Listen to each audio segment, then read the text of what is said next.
며칠 전에 학교에 좀 일이 있어서 다녀왔습니다. 학교에 가서 후배를 만나서 같이 밥도 좀 먹고요. 또 얼마 전에 교수로 임용된 또 후배가 있어서 그 후배를 만나서 이런저런 이야기들을 나누고 왔습니다. 예전에 학교 다니던 때를 좀 생각해 보니까 뭔가 좀 많이 달라진 것 같아요. 학교 분위기도 그렇기도 하고 또 코로나19 때문에 한 2년 정도 제대로 학교 내에서 수업도 못했던 그런 상황이기도 했던 것 같은데, 건물도 조금 리모델링도 하고 또 건물 이름도 좀 바뀌고 했더라고요. 제가 학교 다닐 때만 해도 한 1000명 정도 대학원생까지 이제 있어서 1000명 정도 이제 인원이 학교에서 오고 갔었는데, 정학관이라고 하는 곳 앞에 있으면 웬만한 사람들은 다 알아서 인사를 하고 다니고 그랬었어요. 그래서 학교에서 서대문역까지 가는 길에 뭐 한 7, 8분이면 갈 거리를 어떤 때는 막 1시간씩 걸려서 가다가 인사하고 얘기하다 보면 또 누구 만나서 인사하고 그러다가 그렇게 시간이 좀 가기도 했었는데, 제가 만나러 간 후배, 뭐 학생하고 교수님 말고는 아는 사람들이 거의 없는 거죠. 그래서 시간이 좀 떠가지고 식사하고 차도 마시고 정학관 앞에 잠깐 서 있었는데, 이름이 좀 바뀌긴 했는데 그 앞에 서 있었는데 아는 사람이 아무도 없더라고요.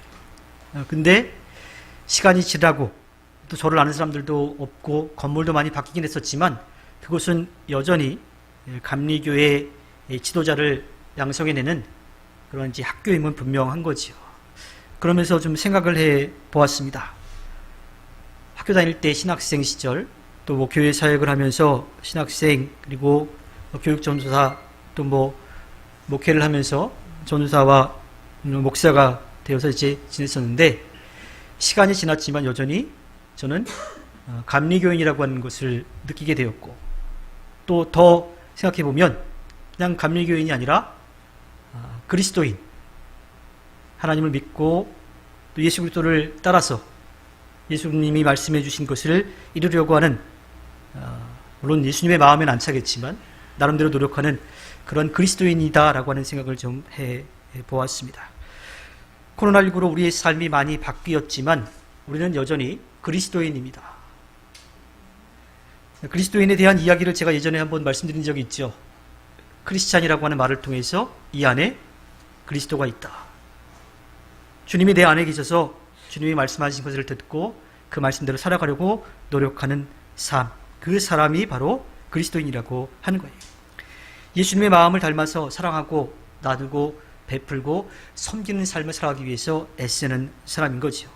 또 주님이 부탁하신 그 일, 이 땅에 하나님의 자녀로 예수 그리스도의 지인과 제자로 성령의 능력을 입어서 살아가는 사람, 그들이 바로 그리스도인입니다. 자, 여러분들 그리스도인이시죠? 네.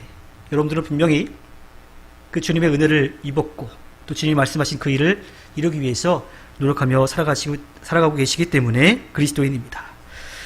오늘 말씀은 베드로와 요한이 예루살렘에서 아름다운 문이라고 하는, 예전에 개역개정에서는 미문이라고 그랬죠. 뭐 그냥 풀어서 아름다운 문이라고 하는 그 성문 곁에서 나면서부터 다리에 힘이 없어가지고 걷지 못하는 사람을 고쳐준 이야기 다음에 나오는 거예요. 여러분 한번 생각을 해보십시오. 나면서부터 걷지 못해요. 그래서 다른 사람의 도움이 없이는 살아갈 수 없는 그 사람이에요. 그 사람은 지금 성전에 예배하러 오는 사람들, 그 사람들을 만나서 자기의 딱한 사정을 보여주고 자기가 살아갈 수 있는 힘을 얻으려고 하는 그런 상황이에요. 그 사람은 지금 당장 눈앞에 먹을 것을 해결하는 돈이 필요하죠. 하지만 그 사람 마음 가운데 정말 간절히 원하는 것은 무엇일까요? 내 딱한 사정을 보고 다른 사람들의 도움을 얻어서 잠깐 생계를 유지해가는 게 아니라 내가 일어서서 이제 계속해서 내 삶을 이어갈 수 있는 힘을 얻는 것, 그것을 간절히 원하는 거겠지요. 베드로와 요한이 기도하러 올라가는 상황에 보니까 그 곁에 앉아있는 그 사람을 보니까 마음이 감동이 왔어요. 그래서 사도행전 3장 6절에 보면 그 사람을 보면서 이야기하는 거죠. 은과 금은 내게 없으나 내게 있는 것으로 그대에게 주니 나사렛 예수의 이름으로 일어나 걸으시오. 하루하루 먹을 거를 구걸해야 했던 그 사람은 이제 다리에 힘을 얻어서 일어나서 걷고 뛸 수가 있었어요. 그리고 그가 제일 먼저 한 일은 뭐냐면 제자들과 함께 들어가서 그곳에서 하나님을 찬양하는 일을 합니다. 자, 그러한 놀라운 일을 그 필요로 하는 사람의 필요를 채워주었던 일이 일어났어요. 그리고 이 베드로와 요한은 솔로몬 행각에 서서 많은 사람들에게 예수님이 하나님의 아들이심을, 그가 구약에 예언되어 있던 메시아임을 선포합니다. 그리고 비록 자신들이 십자가에 매달려 죽게끔 만들었지만 다시 살아나셔서 부활에 대한 소망을 주셨다라고, 그리고 우리들이 보는 앞에 산으로 올라가셨다라고 그렇게 예수님에 대해서 전하기 시작합니다. 그런데 문제가 발생을 했어요. 그들은 그곳에서 예수님에 대해서 전하다가 제사장들, 바리새인들, 서기관들에 의해서 잡혀가게 됩니다. 그들은 왜 잡혀갔을까요? 뭘 잘못했을까요? 남에서부터 걷지 못했던 사람에게 걸을 수 있도록 놀라운 일을 행했습니다. 예수님에 대해서 증거했어요. 뭐가 잘못됐을까요? 제사장들이 보기에는 그들은 감히 배우지도 못한 사람들, 감히 가르칠 자격도 없는 사람들이, 그것도 솔로몬의 행각 앞에서 사람들에게 가르쳤기 때문인 거예요. 게다가 예수님의 부활에 대한 이야기를 하면서 죽은 사람이 다시 살아날 것이라고 하는 말도 안 되는 이야기를 하고 있었던 거죠. 당시의 제사장들에게는, 바리새인들에게는, 사두개인들에게는 도저히 용납할 수 없는 일들을 행했던 겁니다. 그래서 그들을 잡아갔어요. 그런데 그들을 신문하는 과정 가운데 오히려 베드로와 요한의 이야기에 고개를 끄덕일 수밖에 없었습니다. 하나님의 말씀에 벗어나는 게 아무것도 없었던 거죠. 어떻게든 그들을 올가매려고 하는 마음을 먹었습니다. 하지만 그들의 죄를 찾을 수가 없었고요. 거기에다가 기적을 행하는 것을 본 사람들, 또 그들의 가르침을 들은 사람들이 그 제자들에 대해서 좋은 마음들을 가지고 있어요. 열렬히 지지하는 거죠. 다시 나와서 그 사람들의 이야기를 듣고 싶은 그러한 마음들이 있었어요. 그래서 이 베드로와 요한을 더 이상 가두지 못하고 그들을 놓아줄 수밖에 없었죠. 대신에 조건이 있었어요. 절대로 예수님에 대해서 전하지 말라라고 하는 거예요. 다시는 복음 전하지 말라고 그렇게 위협을 하고 그들을 풀어주었던 거죠. 자, 그렇게 해서 노임을 받아서 나온 베드로와 요한, 그들은 어떻게 했습니까? 오늘 말씀 4장 23절에 보면 베드로와 요한은 풀려나는 길로 동료들에게로 가서 대제사장들과 장로들이 한 말을 낱낱이 일렀다. 어떠한 이야기를 했을까요? 복음 전하다가 붙잡혀갔다. 붙잡혀갔는데 다시는 예수에 대해서 전하지 말라 그런다. 이런 이야기를 이제 했겠죠. 그 앞에 보면 4장 13절, 18절에 보면 그런 다음에 그들은 두 사람을 불러서 절대로 예수의 이름으로 말하지도 말고 가르치지도 말라고 명령하였다. 자, 이들이 붙잡혀가서 이렇게 신문당하고 이런 위협을 당하고 풀려났다라고 하는 것을 다른 제자들에게 다 이야기를 한 거예요. 남에서부터 걷지 못했던 사람을 일으키고 예수님을 메시아라고 전하였다가 잡혀가서 다시는 예수를 전하지 말라고 하는 위협을 받고 나온 베드로와 요한. 이 베드로와 요한은 다른 제자들에게 이런 일이 있었다라고 낱낱이 빼놓지 않고 다 이야기한 그 목적이 무엇일까요? 우리 예수님 전하다가 또 잡혀갈 수 있으니까 조심하자. 지금은 때가 아니니까 몸 좀 사리자. 이렇게 그런 마음을 가지고 했을까요? 아니요. 그들은 오히려 하나님이 어떠한 분이신지에 대해서 고백을 합니다. 그리고 한마음 한뜻으로 기도하기 시작하죠. 그들의 기도의 시작은요, 하늘과 땅과 바다와 그 안에 있는 모든 것을 지으신 주님이라고 그렇게 고백하며 기도합니다.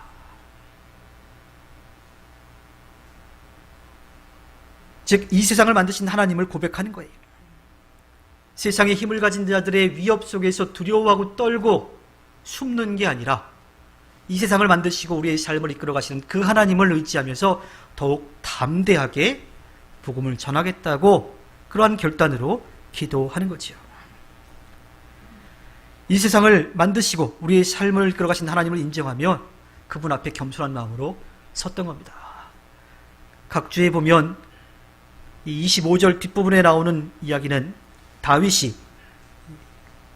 반역자들에게 쫓겨나면서 지었던 시편 2편 1절과 2절의 말씀, 그것을 인용한 것으로 나오고 있어요. 다윗이 그 반역자들에게 쫓겨갈 때 그 마음이 어땠겠어요? 얼마나 두려웠겠어요? 게다가 얼마나 자존심이 상했겠습니까? 사실 그러한 마음도 제자들에게 있었지만 그들은 멈추지 않고 계속해서 하나님에 대해서 또 예수 그리스도에 대해서 전하는 거죠. 예수를 전하지 말라라고 하는 위협을 받은 제자들이었지만 29절의 말씀처럼 주님 이제 그들의 위협을 내려다보시고 주님의 종들이 참으로 담대하게 주님의 말씀을 전할 수 있게 해 주십시오. 오히려 그들은 예수님이 십자가에 못 박혀 돌아가신 그 상황을 떠올리면서 우리도 같은 길을 갈 수 있다, 그래도 괜찮다라고 하는 마음으로 그리스도를 전할 수 있게 해달라고 기도합니다. 이어지는 30절에서는 그리고 주님께서 능력의 손을 뻗치시어 병을 낫게 해주시고 주님의 거룩한 종 예수의 이름으로 표징과 놀라운 일들이 일어나게 해주십시오 하고 기도합니다. 우리는 이들의 기도를 좀 생각해 볼 필요가 있습니다. 아픈 이들을 낫게 하는 놀라운 일을 하게 해달라고 하는 것. 그런데 이들의 목적은 어디 있었어요? 내가 그 일을 해서 내가 드러나는 데 있지 않았습니다. 누가 드러나게끔? 예수님의 이름이 드러나게끔 해달라고 기도합니다. 요즘 말로 하면 베드로와 요한, 또 그 자리에 함께 있었던 제자들은 찐 그리스도인인 거죠. 그냥 종교만 기독교를 가진 예수님을 따르는 척하는 그러한 존재가 아니라 그리스도를 마음에 품고 살아가는 사람들이었다라고 하는 거예요. 하나님 앞에 기도할 때도 겸손한 마음으로 모든 것을 맡기며 기도했고요. 놀라운 일들이 일어나게끔 해달라고 요청하는데 그것이 자신을 드러내는 것이 아니라 하나님의 영광만, 자신들이 전해야 될 예수 그리스도만 나타날 수 있게 해달라고 기도하고 있는 겁니다. 코로나19가 시작되고 얼마 안 되어서 기독교인이라고 하는 것을 드러내기가 참 어려운 시절이 있었죠. 물론 저는 개인적으로 어디에서도 저를 잘 모르는 사람들에게 제가 목사라고 잘 드러내지 않습니다. 제 목사라고 하는 것을 드러내고 나면 활동 반경이 너무 좁아져요. 말하는 것도 행동하는 것도 굉장히 이제 조심스럽죠. 그러한 때에 기독교인이라고 하는 것을 드러내기가 참 어려운 그 시대에 차라리 가만히 있는 게 중간이라도 가서 낫겠다라는 생각이 들기도 했습니다. 놀라운 일을 보여주어도 믿을까 말까 한데 손가락질 당하는 그런 상황에 처해 있을 때는 가만히 있는 게 낫다라고 생각을 했던 거죠. 그런데 그런 생각은 정말 어리석은 생각입니다. 방법은 좀 달라진다 하더라도 우리는 언제나 어디서나 예수님을 마음에 품고 살아가는 그리스도인으로 살아가야 하는 거죠. 제가 제 아내를 제일 무서워할 때를 말씀드린 적이 있죠. 기억나세요? 저한테 목사님 하고 부르면 제일 무서워요. 어떻게 보면 제가 목사답지 않은 행동과 말을 하고 있을 때일 테니까요. 우리는 언제든지 하나님의 자녀로 예수 그리스도의 지인과 제자로 성령의 능력을 힘입어 살아가야만 합니다. 주님을 내 안에 모시고 살아가는 삶을 살아가야만 하지요. 그리스도인의 모습은 성령의 역사를 통해서 회개하고 죄를 용서받아서 성령의 열매, 사랑과 기쁨과 화평과 인내와 친절과 선함과 신실과 온유와 절제, 이 열매를 맺으며 살아가는 사람들입니다. 그 열매를 맺어서 살아가면요, 믿음의 행위와 사랑의 수고와 우리 주 예수 그리스도께 둔 소망을 굳게 지키는 인내를 언제나 기억하며 살아가게 되는 거지요. 존 웨슬리 목사님은 1744년 옥스퍼드에서 설교를 할 때 성서적인 기독교라고 하는 그런 제목으로 말씀을 전하는데 그 말씀 내용에 그리스도인의 삶이 어떤 것인지에 대해서 이야기를 합니다. 크게 두 가지로 말씀을 이제 하시는데요. 성경에서 말하는 기독교의 참 모습은 잘 짜여진 조직, 아름답게 꾸며진 예배, 장소, 또 아름다운 목소리로 찬양하는 찬양대, 또 듣기에 아주 좋은 설교, 좋은 악기, 또 많은 사람들이 모이는 것, 이것에 있는 것이 아니라 우리의 마음이 성령의 감동을 통하여서 새로운 것이라고 이야기를 합니다. 그래서 기독교의 참 모습은 우리의 마음이, 우리 심령이라고 표현하는데 우리의 마음이 성령의 인도함을 받아서 하나님의 뜻을 이루어가는 그 삶의 변화가 있는 것, 그것이 참 그리스도인의 삶이라고 이야기를 합니다. 그리고 그것은 우리가 의롭지는 못하지만 하나님께서 우리를 의롭다라고 여겨주시는 칭의를 통하여서 하나님 앞에 거룩한 모습으로 서게 되는 성화의 과정을 통해서 이루어진다라고 이야기를 합니다. 우리는 하나님의 은혜로 의롭다고 여겨주시는 칭의를 받아야지만 하나님 앞에 설 수 있게 됩니다. 그리고 그 과정을 통해서 하나님 앞에 거룩하여지는 삶을 살아가는 성화의 단계로 나아갈 수가 있는 거죠. 로마서 3장 24절에 보면 그러나 사람은 그리스도 예수 안에서 얻는 구원으로 말미암아 하나님의 은혜로 값없이 의롭다는 선고를 받았습니다 하고 말씀합니다. 값없이 의롭다라고 여김을 받는 것, 이것이 칭의라고 하는 거예요. 우리가 하나님 앞에 진실하게 서서 하나님께 그렇게 인정받는 게 아니라 부족하지만 하나님께서 우리를 그렇게 여겨주시는 것. 근데 이 칭의의 단계로 넘어가기 위해서는, 칭의를 받기 위해서는 회개의 과정이 필요한 거예요.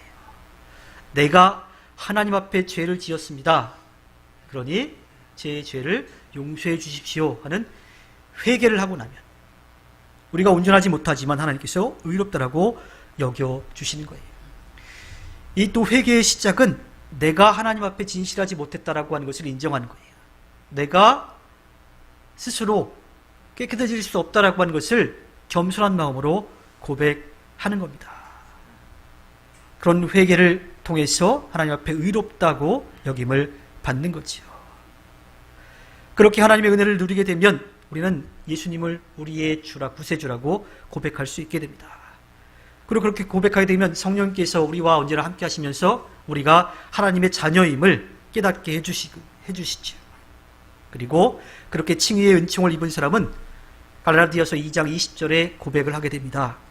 나는 그리스도와 함께 십자가에 못 박혔습니다.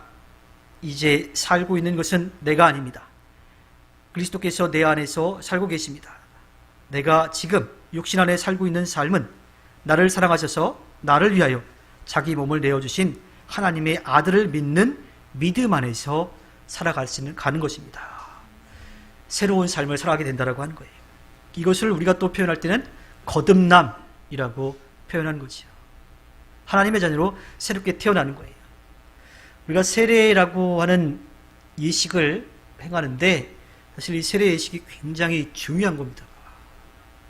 이게 그냥 교회마다 좀 다르기도 하지만 대략적으로 보통 1년 정도 등록을 하고 그 교회에서 신앙생활을 한 사람들, 그들이 세례를 통해서 하나님의 자녀가 되는 것을 이제 고백하는 시간을 갖는데, 사실 그 시간이나 이런 것들은 정확하게 딱 이렇게 지켜야 되는 건 아니에요. 가장 중요한 것은 내가 하나님의 자녀로 새롭게 태어났다라고 하는 것을 믿음으로 고백하는 시간입니다. 어느 시간이 지났기 때문에 무조건 또 받아야 되는 그러한 개념이 아니라 당연히 받아야 하는 거지만 내가 하나님의 자녀로 새롭게 태어났습니다라고 하는 것을 믿음으로 고백하는 결단의 시간인 거죠. 그래서 세례를 그렇게 쉽게 생각해서도 안 돼요. 굉장히 중요한 시간입니다. 그래서 어떤 목사님들은 이 땅에 태어난 날도 있지만 우리가 하나님의 자녀로 새롭게 태어난 날, 그날도 굉장히 중요하다고 여기세요. 그래서 조금 좀 한쪽으로 너무 이제 치우쳐서 이야기하는 거지만 그렇게 생애를 바꿔야 된다라고 말씀하시는 경우도 있습니다. 그만큼 그 거듭남이 굉장히 중요하다라고 하는 거예요. 그렇게 회개를 통하여 칭의의 은혜를 받게 되면 새로운 사람으로 거듭나게 되어 있습니다. 그렇게 하나님의 은총을 입은 사람들은요, 하늘의 평강을 누리게 돼요. 로마서 5장 1절에 그러므로 우리는 믿음으로 의롭다 하심을 받았으므로 우리 주 예수 그리스도로 말미암아 하나님과 더불어 평화를 누리고 있습니다. 회개하기 전에는 하나님 앞에 나아갈 수가 없어요. 왜? 그 모습으로 나아갔다간 죽음을 면할 수 없기 때문이지요. 그런데 회개를 통하여 의롭다함을 받은 사람, 그렇게 새롭게 태어난 사람은 하나님 앞에 나아가서 하나님과 더불어 평화를 누릴 수 있게 된다라고 하는 겁니다. 그 평화를 누리게 되면요, 어떠한 것도 두려운 게 없어요. 언제나 감사와 기쁨으로 나아가게 되는 거죠. 하나님 앞에 의롭다라고 여김을 받은 사람은 하나님께서 우리들에게 주신 귀한 선물 가운데 하나인 성령을 선물로 받는 거예요. 언제나 우리 안에 함께 하시는 분. 성령이 내 안에 계셔서 우리에게 지혜도 주시고 담대함도 주시고 능력도 주시고 또 우리가 해야 될 일들도 생각나게 하시고 또 그 일을 할 수 있도록 모든 상황도 지켜주시게 됩니다. 그렇게 하나님께서 맡기신 일들을 감당해 나가는 그 삶을 살아가는 것, 그것을 성화라고 부를 수가 있죠. 그 성화의 시작은 바로 거듭남, 회개를 통하여 의롭게 되고 새롭게 태어나서 성령님과 함께하면서 하나님께서 맡기신 일들을 감당하는 것, 그것이 성화의 과정입니다. 하지만 우리가 한 번에 온전한 성화를 이룰 수가 없어요.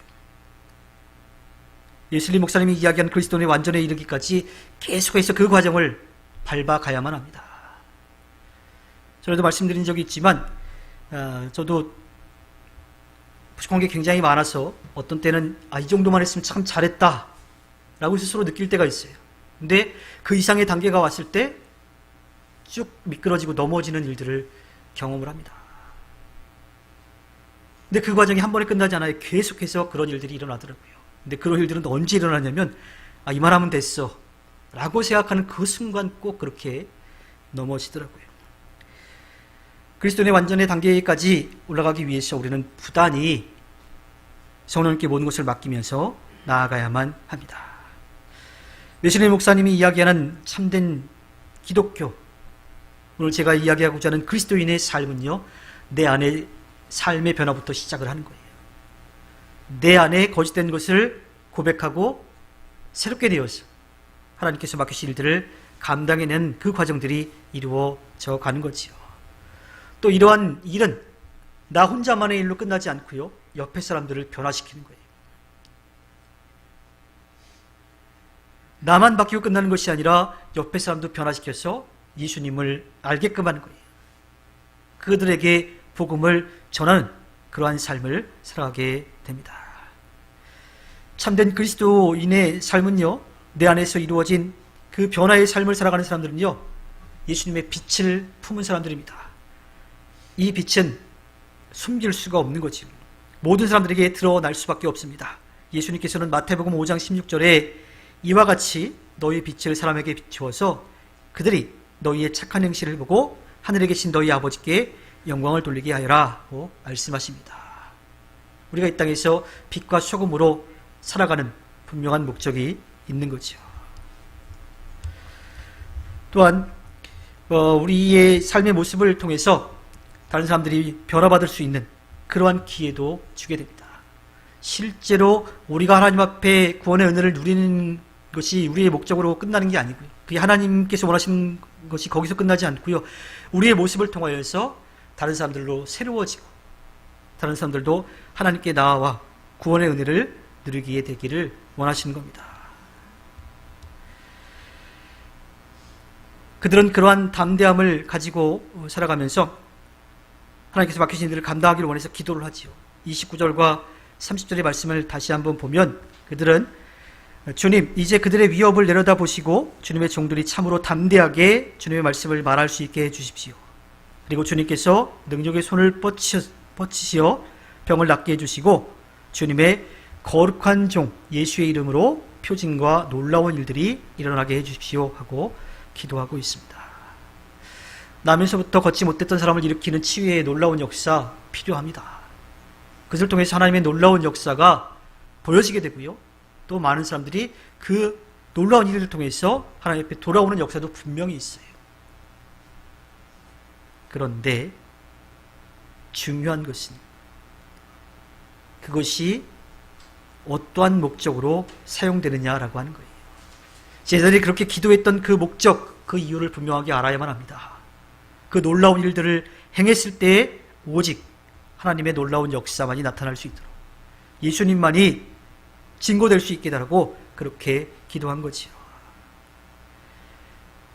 그들의 이러한 기도는 자신들을 나타내기 위한 것이 아니라 예수 그리스도의 이름을 나타내기 위해서 그렇게 해달라고 기도한 것입니다. 이것이 그리스도인의 기도인 거죠. 예수님을 믿는다는 것은 꽃길만 걸을 수 있는 건 아니에요. 우리의 기도만 좀 살펴보아도 그렇습니다. 인생은 배를 타고 망망대해를 건너가는 항해라고 그렇게 이야기하기도 합니다. 배에 예수님이 타고 계셔도요, 폭풍은 옵니다. 배는 흔들릴 수도 있어요. 그런데 예수님이 계시면 그 폭풍을 이겨낼 수 있는 힘을 얻게 된다라고 하는 거예요. 고난의 파도가 여전히 밀려올 때에 그리스도인의 기도는 밀려오는 고난의 파도를 이겨낼 수 있게 해달라고 하는 기도여야지, 저런 풍파 다 사라지게 해달라고 하는 그런 기도가 아니라고 하는 겁니다. 또 그러한 고난의 그 과정을 통해서 우리는 절망하고 주저앉아 포기하는 것이 아니라 오히려 그 시간을 통해서 우리의 믿음을 더욱더 성숙시키는 귀한 시간임을 분명하게 깨달아야 합니다. 힘들고 어려운 일 오면 절망하기도 하지요. 앞에 어떻게 될지 몰라 눈앞이 캄캄할 때도 있습니다. 너무 힘들어서 기도조차 할 수 없는 그러한 상황도 오기도 해요. 그런데 그것을 걸림돌이라고 생각하면 주저앉아서 아무것도 할 수 없어요. 근데 오히려 그것을 디딤돌로 생각한다면 더 높이, 더 많은 일들을 할 수 있는 성숙한 그리스도인의 삶을 살아가게 되는 거지요. 그리스도인은 주의 은혜로 성령의 도우심으로 죄를 뉘우치고 하나님께로 돌아온 사람입니다. 내 안에 주님을 모시고 주님이 부탁하신 일들을 해내는 그러한 사람들이에요. 때로는 욕심 때문에, 때로는 우리의 연약함 때문에 주저앉기도 합니다. 세상의 유혹에 넘어지기도 해요. 하지만 다시 일어서서 하나님을 바라보며 하나님께서 맡기신 일들을 하는 사람들이에요. 우리의 연약함을 겸손한 마음으로 인정하고 하나님 앞에 서는 자들입니다. 내 욕심을 채우기 위한 기도가 아니라 하나님의 뜻을 이루기 위한 기도를 하는 사람들이 바로 그리스도인입니다. 언제나 우리의 삶을 통해서 그리스도를 전하는 삶을 살아가려고 애쓰는 사람들이 그리스도인입니다. 그리고 그 힘은 우리의 노력이나 경험, 지식, 세상의 이 힘이 아니라 성령을 통해서 얻게 됨을 겸손히 인정하는 사람입니다. 붙잡혀갔다가 예수 전하지 말라고 위협받고 나오자마자 그들이 한 일은 오히려 하나님이 어떤 분이신지를 고백하고 더 열심히 주어진 일들을 했던 그 제자들의 모습, 그 모습을 우리가 꼭 기억하기를 소망합니다. 꿈이를 모든 분들이 그리스도인으로 살아가기 위해서 애쓰고 또 주님을 의지하여서 승리하시기를 주님의 이름으로 부탁드립니다.